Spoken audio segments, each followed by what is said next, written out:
पुरानी रेजिमेंट कौन सी है?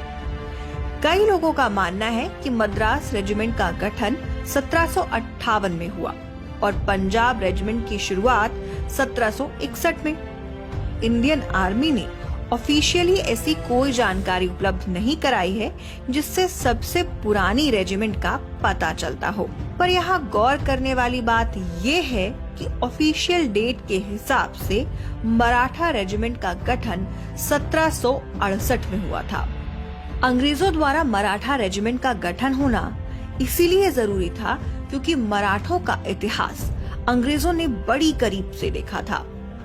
मराठे संख्या बल में भले ही कम थे, पर छापेमार युद्ध नीति, सर्जिकल स्ट्राइक, समय से पहले पहुंचकर दुश्मन को रास्ते में ही परास्त कर देना और नैसर्गिक उत्पादों का उपयोग युद्ध में करना, इन सब नीतियों से मराठा साम्राज्य को बनते हुए अंग्रेजों ने खुली आंखों से देखा था और इसीलिए मराठा रेजिमेंट का गठन किया। शुरुआती तौर पर उन्हें बॉम्बे सीपोई के नाम से जाना जाता था। और सबसे बड़ी बात ये है कि खुद अंग्रेज भी मानते थे कि जब से मराठा रेजिमेंट की शुरुआत हुई है तब से लेकर दूसरे विश्व युद्ध तक ब्रिटिश आर्मी का पलड़ा भारी रहा था। 17 से लेकर 18वीं सदी तक स्थानीय युद्ध में मराठा रेजिमेंट की बटालियन को ही भेजा जाता था। उनकी बहादुरी देख अंग्रेजों ने अफगान, चाइना, अफ्रीका और यूरोप में भी उन्हें भेजना शुरू कर दिया। पहले और दूसरे विश्व युद्ध में मराठा रेजिमेंट का शौर्य देखकर खुद अंग्रेज भी चौंक गए थे। और आपको ये जानकर आश्चर्य होगा कि दूसरे विश्व युद्ध के बाद अंग्रेजों की ताकत कम होने लगी। तब अंग्रेज अपनी ही रेजिमेंट के लोगों से डरने लगे थे, क्योंकि उनको पूरा शक था कि जैसे 1857 का संग्राम उनकी ही सेना ने शुरू किया था, ठीक वैसे ही अगर मराठा रेजिमेंट्स ने विद्रोह शुरू किया तो अंग्रेज कहीं भाग भी नहीं पाएंगे, क्योंकि दूसरे विश्व युद्ध के बाद उनके सर से छत हट चुकी थी।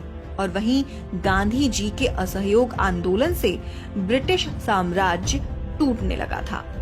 मराठा रेजिमेंट उन चंद रेजिमेंटों में से एक है जिनके 2 सेनानियों को विक्टोरिया क्रॉस देकर सम्मानित किया गया था। आपको बता दें कि विक्टोरिया क्रॉस ब्रिटेन का सबसे बड़ा नागरिक और सैन्य सम्मान है।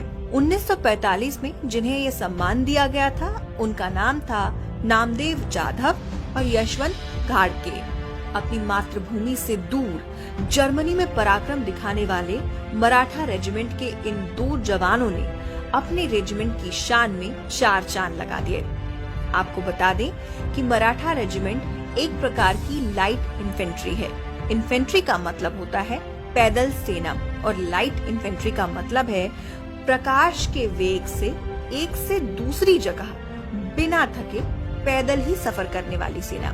आजादी के बाद भी मराठा रेजिमेंट ने सेना में रहकर शौर्य को नया आयाम देना नहीं छोड़ा। आजादी तो पूरे भारत को मिल चुकी थी, पर उधर गोवा में पोर्चुगीज अपना डेरा जमाए बैठे थे। सेना के आदेश पर मराठा लाइट इन्फेंट्री रेजिमेंट ने बेलगांव से लेकर गोवा तक का 110 किलोमीटर का सफर पैदल ही पार किया और गोवा को आजाद भी कराया। इतना ही नहीं बल्कि गोवा के साथ दमन और दीव को भी आजाद भारत में शामिल कराया। 1758 में जिन मराठाओं ने सीमा के पार अटक में झंडा गड़ाया था, वही पराक्रम 1965 के भारत पाकिस्तान युद्ध में एक बार और देखने को मिला। वाघा बॉर्डर को पार करते हुए मराठा रेजिमेंट के जवानों ने पाकिस्तान के इलाकों को कब्जे में कर लिया। 1971 की लड़ाई में बांग्लादेश को आजाद कराने में भी मराठा रेजिमेंट ने बड़ा सहयोग दिया था।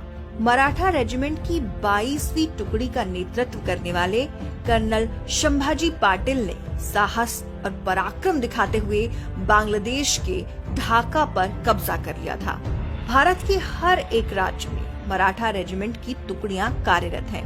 पैराशूट रेजिमेंट के साथ ही यूएन की शांति सेना में भी मराठा रेजिमेंट कार्यरत है। 2008 के मुंबई अटैक के आतंकियों को मौत के घाट उतारने के लिए जो फोर्सेस हेलीकॉप्टर से भेजी गई थी, उनमें भी मराठा रेजिमेंट का जवान शामिल था। इतना ही नहीं, सर्जिकल स्ट्राइक में भी मराठा रेजिमेंट के जवानों ने मिसाल पेश की थी। मराठा रेजिमेंट की गौरवशाली गाथा यहीं खत्म नहीं हो रही है। छत्रपति शिवाजी महाराज का नाम मराठा रेजिमेंट के खून में ही है। इसीलिए इस रेजिमेंट के घोष वाक्य में छत्रपति शिवाजी महाराज का नाम है। 2 विक्टोरिया क्रॉस, 5 अशोक चक्र, 29 परम विशिष्ट सेवा मेडल, 4 महावीर चक्र, 15 कीर्ति चक्र, 35 अति विशिष्ट सेवा मेडल, 44 वीर चक्र, 64 शौर्य चक्र, 4 युद्ध सेवा मेडल, 440 सेना मेडल, 1 अर्जुन अवार्ड और पद्म भूषण अवार्ड। इन सभी सम्मानों से बनती है most decorative regiment of India.